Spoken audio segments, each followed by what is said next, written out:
ദൈവത്തെ മറന്ന് സംസാരിക്കരുത്. കഴിക്കുന്ന അന്നത്തെ മറന്നും സംസാരിക്കരുത്. എനിക്ക് എങ്ങനെ പറയാൻ തോന്നിയടി ആ സോപ്പിട്ട് വാങ്ങാൻ? വിഷമം കൊണ്ട് ഞാൻ ഒരു കാര്യം കൂടെ പറയാം. എന്തേട്ടാ? അധികം താമസിയാതെ ഞാൻ ആ കൊറിയറിനെ കൊല്ലും, എന്നിട്ട് ജയിലിലും കയറും. അവിടെയെങ്കിലും എനിക്ക് മനസ്സമാധാനം കിട്ടുമല്ലോ.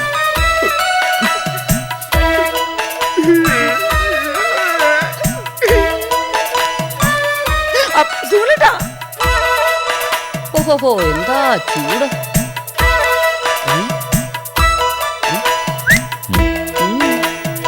അല്ല, മിഴുമിഴാന്ന് ഇതെന്തുവാ നോക്കി നിൽക്കുന്നത് നോക്കുമായിരുന്നു. പണ്ടങ്ങാനും കളഞ്ഞു പോയ എന്തെങ്കിലും അവിടെ ഇരിപ്പുണ്ടോ? ഷോ ദൈവമേ, നല്ല കടുക് പൊട്ടിക്കുന്ന പോലെ സംസാരിച്ചുകൊണ്ടിരുന്ന മനുഷ്യനാ നിൽക്കുന്ന നിപ്പ് കണ്ടില്ലേ? അവാർഡ് സിനിമയിലെ നായകനെ പോലെ. എനിക്ക് സിറ്റി മടുത്ത സതി. ഇല്ല, ഇന്ന് രണ്ടിലൊന്നും അറിഞ്ഞിട്ട് തന്നെ കാര്യം. എന്റെ ഭർത്താവിന്റെ നിർജീവിതം കണ്ട് എനിക്ക് ജീവിക്കണ്ട. ഞാൻ ഈ ബാൽക്കണിയിൽ ചാടിച്ചോ. ആ, എന്റെ മരണത്തിന് ഉത്തരവാദി എന്റെ ഭർത്താവാണെന്ന് ഞാൻ പോലീസിന് എഴുതി വെക്കുകയും ചെയ്യും. ഇങ്ങോട്ട് മാറാനല്ല പറഞ്ഞത്, വെറുതെ ആവശ്യമില്ലാത്ത ഇത് കണ്ടാ വിജയേട്ടൻ പറഞ്ഞ നേരാ. ഒരിക്കൽ നമ്മൾ സിംലയിൽ പോയപ്പോ ഒരു കാറ്റടിച്ചില്ലേ? സിംലയിൽ പോയി കാറ്റ്, സിംല കാറ്റ്. അല്ല, നമ്മള് പോവുമല്ലോ നമ്മൾ പറഞ്ഞില്ലേ വെക്കേഷന് സിംലയിൽ പോവാന്ന്. അത് ഇന്ന് ഫോൺ അടിച്ചെന്നാ? ഞാനൊന്നും പറഞ്ഞില്ലല്ലോ. പറഞ്ഞില്ല, ഫോൺ എടുക്കുമ്പോഴേ പറയണ്ടേ. ഫോൺ എടുക്കാതെ എങ്ങനെ പറയും? വായിട്ടാ ചേട്ടാ, വായിട്ടാ ബെല്ലടിക്കുന്നു. വാ, എന്റെ ചേട്ടാ, അവൾ അവിടെ നിൽക്കുന്നു.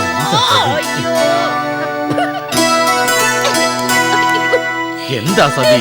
എന്നെ നാട്ടിക്കാൻ വേണ്ടിയില്ല അവിടെ നിന്നാ സംശയം ചോദിച്ചേ. അയ്യോ, അവളെല്ലാം കേട്ട് കാണും. വാ വിശ്വട്ടാ, പ്ലീസ്. എന്തിനാ നീ? ഒരു ഭാര്യയെ കൊണ്ട് തറുതല പറയിപ്പിക്കാൻ ഭർത്താവ് അവസരം ഉണ്ടാക്കരുത്. നോക്കിട്ടാ, ഇങ്ങോട്ട് നോക്കിട്ടാ. ഒരു വീട്ടിൽ ഭാര്യയും ഭർത്താവും ഭയങ്കര സ്നേഹത്തിരിക്കുന്ന മറ്റു ഭാര്യമാർക്ക് അസ്വസ്ഥത ഉണ്ടാക്കും. എനിക്ക് അനുഭവമുള്ളതായിട്ടാ. ചേട്ടാ വായിട്ടാ, പ്ലീസ് ചേട്ടാ. അടുപ്പവും സ്നേഹവും മനസ്സിൽ വെച്ചോണ്ടിരുന്നാ പോരാ, അത് പ്രകടിപ്പിക്കുകയും വേണം. ചേട്ടാ, പണ്ട് കോളേജിൽ വെച്ച് പുള്ളി പാടുകയാണേ, എന്നെ കെട്ടുന്നോന്റെ ശിഷ്ടകാലം കഷ്ടകാലം ഒന്ന്.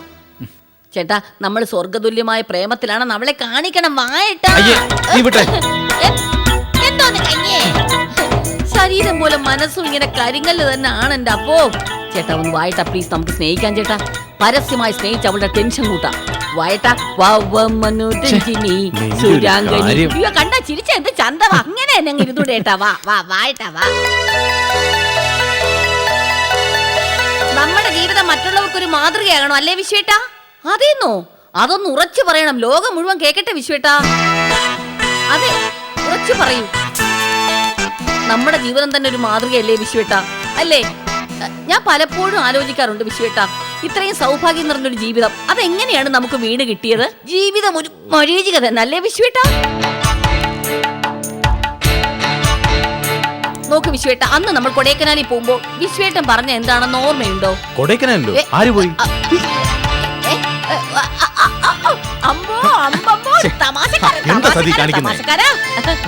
മറവി അഭിനയിച്ച് തമാശ കാണിക്കുകയാണല്ലേ?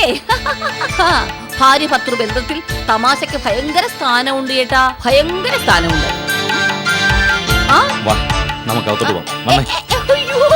നമ്മുടെ ഈ സ്നേഹബന്ധം കണ്ട് ആരെങ്കിലും കണ്ണുവിടുവെന്നോ? അതൊരിക്കലും ഉണ്ടാവില്ല ചേട്ടാ. ലോകം മുഴുവൻ നമ്മുടെ ഈ സ്നേഹം കാണട്ടെ വിശ്വേട്ടാ. ഈ അനശ്വര സ്നേഹം എല്ലാവരും കാണട്ടെ വിശ്വേട്ടാ. ഞാൻ വിടില്ല. കള്ള, ഞാൻ വിടില്ല. ആരും കണ്ടുപിടില്ല വിശ്വേട്ടാ.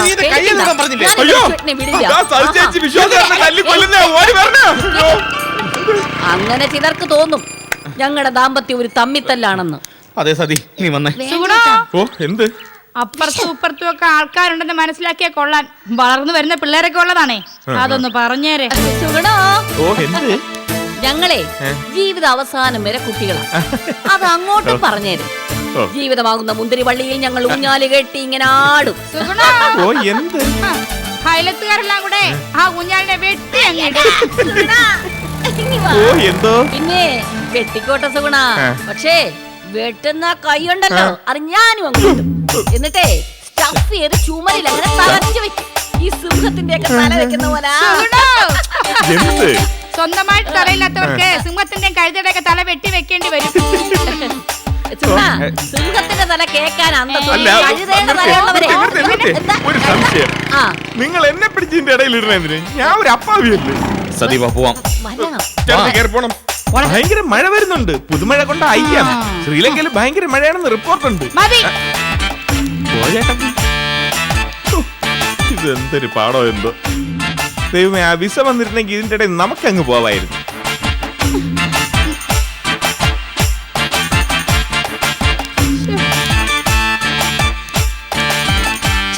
തിരിച്ചറിവെന്ന് പറഞ്ഞ അടുത്തൂടെ പോയിട്ടില്ല. അയ്യോ ചേട്ടത്തി, അതിന് ഞാൻ ഒന്നും. നിന്നെ അല്ല, അവര് മുതുകു തടന്നൊക്കെ കേട്ടിട്ടേ ഉള്ളൂ. ഇപ്പൊ കണ്ടു. അല്ല, അവര് തമ്മില് അത്രയ്ക്ക് സ്നേഹമാണോ?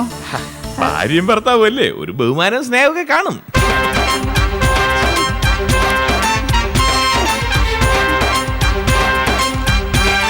അല്ല, അവര് തമ്മിൽ ഭയങ്കര ലോഹിയാണെന്ന് പറഞ്ഞപ്പോ ചേട്ടത്തിക്ക് വിഷമം വരണല്ലേ? എന്തൊക്കെ നീ പറയുന്നേ? അല്ല, അങ്ങനെ ഒരു മനഃശാസ്ത്രം ഉണ്ടെന്ന് കേട്ടിട്ടുണ്ട്. ഇപ്പൊ തന്നെ ശാരദയും ഞാൻ, അവള് ബന്ധു വിട്ടു പോയതുകൊണ്ട് എനിക്കൊരു വെപ്രാളം. അവൾ അടുത്തുണ്ടെങ്കിൽ എനിക്കൊരു ധൈര്യം കിട്ടും. എന്നാലും സതിയും ഭർത്താവും കൂടി എന്ത്? അവരുടെ അടുപ്പം പൊളിക്കണോ? കശപിശ ഉണ്ടാക്കണ? കലിപ്പാക്കട്ട? അയ്യേ, അതിനിപ്പോ ചമ്മേണ്ട ഒരു കാര്യവുമില്ല. നല്ല രീതിയിൽ ഒരു കുടുംബം പോണ കാണുമ്പോ ആർക്കായാലും ഒന്ന് കലക്കാൻ തോന്നും. അത് ലോക നിയമം.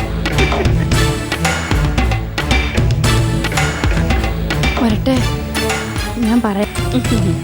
ഞാൻ മുറ്റത്ത് എന്ന് പറഞ്ഞ പ്രേമവചനങ്ങൾ വല്ലതും ചേട്ടൻ കേട്ടായിരുന്നു? ഞാൻ കേട്ടു നിങ്ങളെ വഴക്ക്. അയ്യോ, അപ്പൊ ഞാൻ പറഞ്ഞ പ്രേമവചനങ്ങളൊന്നും കേട്ടില്ലേ? അല്ല, വഴക്ക് കേട്ടാലും മതി. അവിടെ മനസ്സിന്റെ അങ്കലാപ്പാ നമ്മൾ കേട്ടത്. ഇനി അവിടെ ടെൻഷൻ കൂടിക്കൊണ്ടിരിക്കണം. സതി, ഞാൻ അയ്യോ അയ്യോ, ദാ വരുന്ന ഗീതോപദേശം. എന്റെ ചേട്ടാ, നമുക്കൊരു 19 വയസ്സാവട്ടെ, അപ്പൊ അങ്ങോട്ടും ഇങ്ങോട്ടും ഉപദേശം പറഞ്ഞുകൊണ്ടിരിക്കാം. ഇതിപ്പതേ ആയ കാലവാ. നമ്മൾ ഈ സിറ്റിയിലോട്ട് വന്ന എന്തിനാണെന്നറിയാലോ? പ്രതികാരം, അവളോടുള്ള പ്രതികാരം. അതിന് ചേട്ടൻ്റെ ഒരു പിന്തുണ, അതാ എനിക്ക് ആവശ്യം. സതി, ഞാൻ പറയുന്ന കേക്ക്. എന്റെ ഭഗവാനേ, ഇദ്ദേഹത്തിന് ഉപദേശം ഒഴിഞ്ഞിട്ട് നേരമില്ലല്ലോ. ചേട്ടൻ ഏതോ ഒരു പള്ളിയിൽ ഉപദേശിയായിട്ട് ഇരിക്കേണ്ടതായിരുന്നു. അതെ, ഞാൻ ഈ ഉപദേശം കേട്ടുകൊണ്ടിരുന്നാലേ രാത്രി നമ്മൾ പട്ടിണിയായി പോവും. ഞാൻ എന്തായാലും കഴിക്കാനുണ്ടാക്കട്ടെ.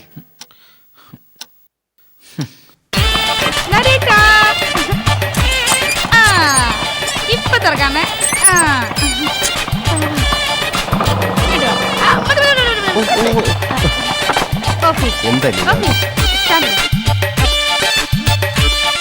വേഗം വേഗം.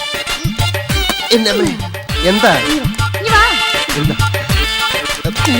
എന്താ ലീലാവതി?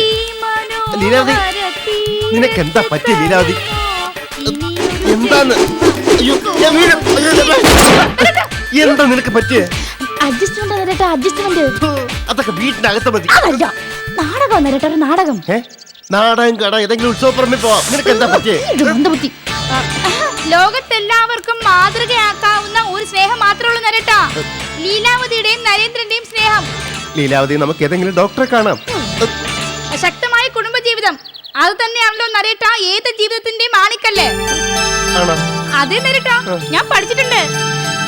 നരേട്ടാ, എത്രയോ ലീലാവതി, എന്താ ലീലാവതി കാണിക്കുന്നത്? ലീലാവതി, ഞാൻ വീഴുന്നു. ഇനി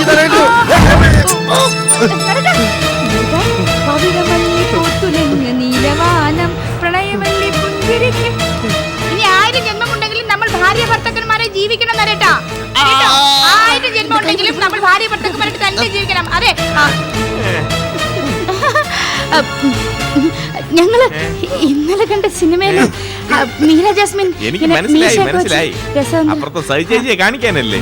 സൈചേച്ചി പക്ഷെ മാർക്കറ്റിലിരിക്കണം. ഞാൻ ഇങ്ങോട്ട് വരണ വഴിക്ക് കണ്ട്. ലീലാവതി, സ്നേഹം എന്ന് പറഞ്ഞ എന്താ? നാളെ സംസാരിക്കാം. നാളെ വേണമെങ്കിൽ ചായ കുടിക്കാൻ പാ. അല്ല പിന്നെ സ്നേഹത്തെ പറ്റി സംസാരിക്കാൻ കണ്ട സമയം. അല്ലേ, ഞാൻ പറഞ്ഞു ചായ കുടിക്കാനല്ലേ? അത് കുറക്കണ്ട, ഒന്ന് നക്കിയിട്ട് പോ.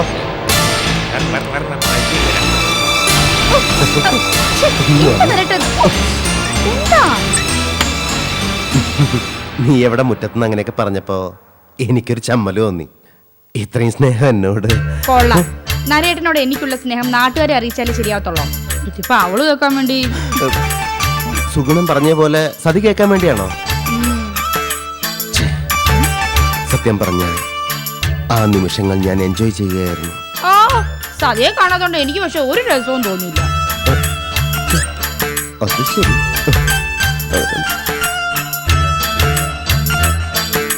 എന്താ ഒരു വിഷമം പോലെ? ഒന്നുമില്ല. സ്നേഹം കാണിക്കാനൊക്കെ നമുക്ക് സമയമുണ്ടല്ലോ. നാളെ നരേട്ടൻ ഓഫീസിൽ നിന്ന് കുറച്ച് നേരത്തെ വരണം. പകല് മുഴുവൻ നമുക്ക് സ്നേഹിക്കാം. എന്താ ചായത്തെ?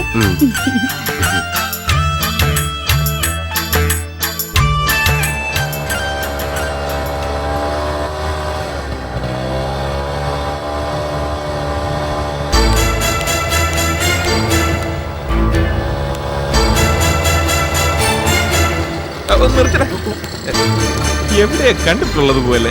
ആ മനുഷ്യരല്ലേ എവിടെങ്കിലുമൊക്കെ വെച്ച് കണ്ടു കാണും. നല്ല ഫെമിലിയർ ഫേസ്, നല്ല ഫെമിലിയർ, ഭയങ്കര ഫെമിലിയർ. ഞാൻ പഴയ ബ്രോക്കറാണ് സുഗുണ. ബ്രോക്കർ ഓമനക്കുട്ടൻ, ഒന്നാം തരം ഓമനക്കുട്ടൻ. ഭഗവാനെ, സ്വഭാവവും രൂപവും ഭാവവും ഒക്കെ മാറിപ്പോയല്ല. ഇപ്പൊ ഞാൻ മൊബൈൽ ഹെൽപ്പാ. സഞ്ചരിച്ചുകൊണ്ടേയിരിക്കും. ആർക്ക് എന്ത് ഏത് ഹെൽപ്പും ചോദിക്കാം. കറണ്ട് ബിൽ അടയ്ക്കണോ, വസ്തു വാങ്ങണോ, നിൽക്കണോ, പച്ചക്കറി വാങ്ങണോ, ലോൺ വേണോ, എന്തിനും ഏതിനും ഈ ഓമനക്കുട്ടൻ എപ്പോഴും റെഡി. എനിക്ക് തണ്ട അപ്പുറത്തെ പോയിന്റ് വരെ ഇറങ്ങണം.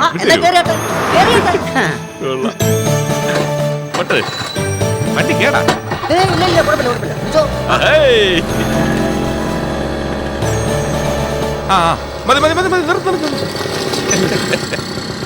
ശരി പോട്ടാ. ആ ഒരു 20 രൂപ എന്തോന്ന് ഉണ്ടോന്ന്? 20 രൂപ എന്തിനെന്നോ? 20 രൂപ തരാൻ. എന്റെ സർവീസ് ചാർജ്. ആ എനിക്ക് ഫീസ് ഉണ്ടെന്ന്. അല്ല അതിപ്പോ ഏതിപ്പോ? അല്ല ഈ പുതിയ വണ്ടിയല്ലേ പിന്നെ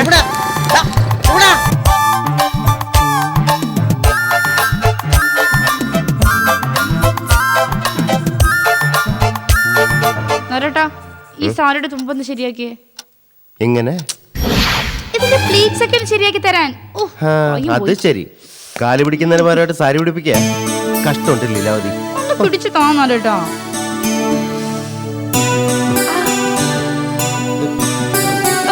ശരിയായിട്ടില്ല. ഈ തുമ്പിങ്ങനെ പിടിക്ക. ഇങ്ങനെ നോക്ക്. ഈശ്വരൻ പോലും പൊറുക്കില്ല. ഭർത്താവിനെ കൊണ്ട് ഇങ്ങനെയൊക്കെ ചെയ്യുന്നത് ശരിയല്ല. ലോകത്തുള്ള ഭർത്താക്കന്മാരെല്ലാം ചെയ്യുന്ന കാര്യമായത്. കൂട്ടാതെ നരേട്ടാ. ഓഫീസിലൊക്കെ പോകുമ്പോ ഇത്തിരി പെർഫെക്റ്റ് ആയിട്ട് പോണം. അല്ല മുമ്പ് ഇങ്ങനെയൊന്നും ചെയ്യിച്ചിട്ടില്ലേ? ആ അന്ന് ആതിര ചെയ്തു തരുമായിരുന്നു. പുറത്തോട്ട് പിടിക്കും. എനിക്ക് പുറത്തോട്ടും പോകണ്ടായിരുന്നല്ലോ. വൈകുന്നേരം സിനിമയ്ക്കോ മറ്റോ പോകാൻ ഇറങ്ങുമ്പോ അവളതെല്ലാം ചെയ്തു തരും. അല്ല വീട്ടിലെന്തൊക്കെ നടക്കുന്ന ആണുങ്ങൾക്ക് അറിയണ്ടല്ലോ. ഇത് കുടുക്കിയ ചോറും കറി എന്ന് പറയുമ്പോ മുമ്പിൽ കൃത്യമായിട്ട് വിഭവങ്ങൾ എത്തണം. ആഹാരത്തിന്റെ പാകം ഒരു ഇഞ്ച് തെറ്റിയാൽ അന്ന് ലോക അവസാനവാ. ഒരു വാക്ക് പറയുന്നതിന് പകരം ഒരു പേജ് സംസാരിക്കരുത് ലീലാവതി. പരമാവധി ഒരു വാചകം, അത്രേ പാടുള്ളൂ. ശരി, ഒരു വാചകത്തിൽ ഞാൻ ഒരു കാര്യം പറയട്ടെ. ഈ സ്ലൈഡ് എനിക്കിവിടെ കുത്തിട്ടാ. എനിക്കറിയില്ല. കുത്തി നോക്ക്.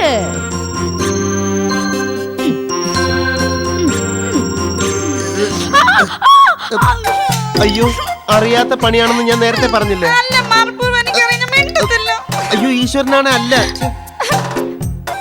നരേട്ടാ, ഞാൻ ആലോചിക്കുവായിരുന്നേ. ലോകത്തുള്ള വലിയ കാര്യങ്ങളെല്ലാം കണ്ടുപിടിച്ചത് ആണുങ്ങളാണ്. തീവണ്ടി, airplane, rocket, car, scooter, television, അത് ഇത് ചപ്പ് ചവറ എല്ലാം. പക്ഷെ നിസ്സാരമായിട്ടുള്ള ഒരു സ്ലൈഡ് കുത്ത്, സാരിയുടെ പ്ലീറ്റ് ശരിയാക്കൽ, ഒരു ചായ ഇടൽ, ധരിച്ചിരിക്കുന്ന ഷർട്ടും പാൻറ്റും ഒന്ന് അയൺ ചെയ്യാൻ, അതൊന്നും കണ്ടോ സാരി പിടിച്ചു വെച്ചിരിക്കുന്നത്. അതിനെന്ത് കൃത്യമായിട്ട് ചെയ്തു തരും എന്നറിയാവോ? പോയിട്ട് വരട്ടെ, കാണിച്ചു തരാം. അല്ലെങ്കിൽ എന്താ തരട്ടെ, കാലിൽ ദർഭമനുണ്ടോ? എനിക്ക് മനസ്സിലായിട്ടോ. ഞാൻ പോയിട്ട് വരട്ടെ.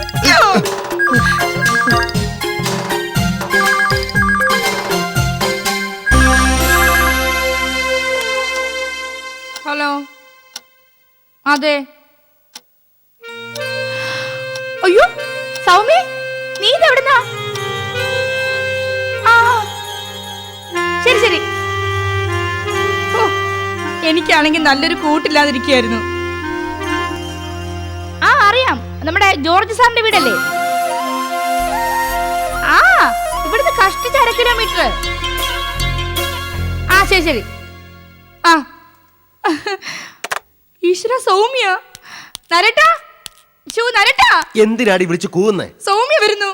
സുനാമി വരുന്ന പോലെയാണല്ലോ ഈ ഒച്ചപ്പാട്. ആരേ സൗമ്യ? കോളേജിൽ എനിക്ക് ഏറ്റവും അടുത്തൊരു കൂട്ടുകാരി ഉണ്ടായിരുന്നില്ലേ, ഞാൻ പറയില്ലേ, നിഷ. അവളുടെ അനിയത്തിയോ, ഏറ്റവും ഉള്ള അനിയത്തി. സൗമ്യ നിഷയുടെ കൂടെ ഇടയ്ക്കിടയ്ക്ക് കോളേജിൽ വരുമായിരുന്നു. സൗമ്യ ഇവിടെ താമസിക്കാൻ വരിക. ഇവിടെ? ഓ, ഇവിടെ അല്ല, നമ്മുടെ ജോർജ് സാറിന്റെ വീട്ടിൽ വാടകയ്ക്ക്. ഭർത്താവ് കമ്പ്യൂട്ടർ സെന്റർ നടത്തുക. ഓർമ്മയില്ലേ, നമ്മളെ കല്യാണത്തിന് വിളിച്ചിരുന്നു. ഗുരുവാരായതുകൊണ്ട് നമുക്ക് പോകാൻ പറ്റില്ല. ഗ്രീറ്റിംഗ് സൈസില്ലേ നമ്മള്. നമ്മള് വളരെ സൂക്ഷിച്ച് കാശിലാക്കിയിരുന്ന മഹത്തായ കാലം. ഇന്നാണെങ്കിലേ ഹെലികോപ്റ്റർ ബുക്ക് ചെയ്ത് ഗുരുവായൂർ പോവായിരുന്നു. അവിടെ കുത്തുവാക്ക്. ആണുങ്ങളുടെ സ്വഭാവം എങ്ങനെയാ? കരയും വേണം, മുഖം നന്നായിരിക്കുകയും വേണം, വീട്ടുകാര്യങ്ങൾ ഡീസന്റ് ആയിട്ട് നടക്കണം, കയ്യിൽ നിന്ന് ഒരു 5 പൈസ ചെലവാകാനും പാടില്ല. ഏതായാലും സൗമ്യ വരുന്നുണ്ട്, അവിടെ കാര്യങ്ങൾ നമ്മൾ തന്നെ നോക്കണം. അല്ല, നമ്മള് നോക്കാനോ? അപ്പൊ ഭർത്താവില്ലേ? എന്ന് വച്ചാ ഇവിടെ താമസിക്കാൻ വരുമ്പോ ആദ്യത്തെ ദിവസം എന്തെങ്കിലും ചെറിയ സഹായം, ഒരു കൂട്ടായിട്ട് അവിടെ വരേക്ക് ഒന്ന് പോവാ. കോളേജ് വെച്ച് അറിയാമെങ്കിൽ അപ്പുറത്തെ വീട്ടിൽ ആ കുട്ടിക്ക് അറിയാതിരിക്കണമല്ലോ. കുറ്റിയോ? ഏത് കുറ്റി? സതി. കുറ്റിയെ കണ്ടൊരു കൊണ്ടിട്ട് കുത്തിത്തരും ഞാൻ. തൊടുത്ത് കിടന്ന് കളിക്കേണ്ട എല്ലാ കുട്ടിയുടെ പ്രായമല്ലേ അവർക്ക്? ശരിയാണല്ലോ, അവക്കും അറിയായിരിക്കുമല്ലോ. കോളേജിൽ അങ്ങനെ ആയിരുന്നു. ഈ സൗമ്യ എന്റെ അനിയത്തിയാണെന്ന് ഞാൻ പറയും, അവളുടെ അനിയത്തിയാണെന്ന് അവളും പറയും. അവളുടെ പേരിലും ഞങ്ങൾ വഴക്ക് കൂടുമായിരുന്നു. എന്നിട്ട് ആ അനിയത്തി പഠിച്ചില്ല. അതെ, അവളെ വിളിച്ചു ആണോ? എനിക്കറിയില്ല, എനിക്ക് ഓഫീസിൽ പോകാൻ സമയമായി.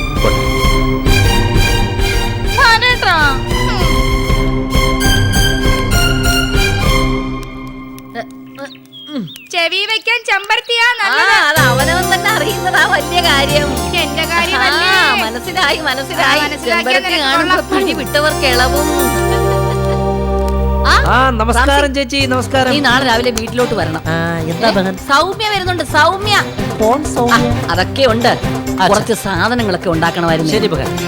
സൗമ്യ വരുന്നുണ്ടേ. എന്നോടാ ആദ്യം വിളിച്ച് പറഞ്ഞത്. എന്നോടാണല്ലോ ആദ്യം പറഞ്ഞത്. ഞാനിനി മറ്റേ നമ്പറിലും കൂടി ഒന്ന് വിളിക്കുന്നുണ്ട്. ഏത് മറ്റേ അയ്യേ, ഇതൊക്കെ റാം സിംഗ് ചിലരുടെ നമ്പരല്ലേ.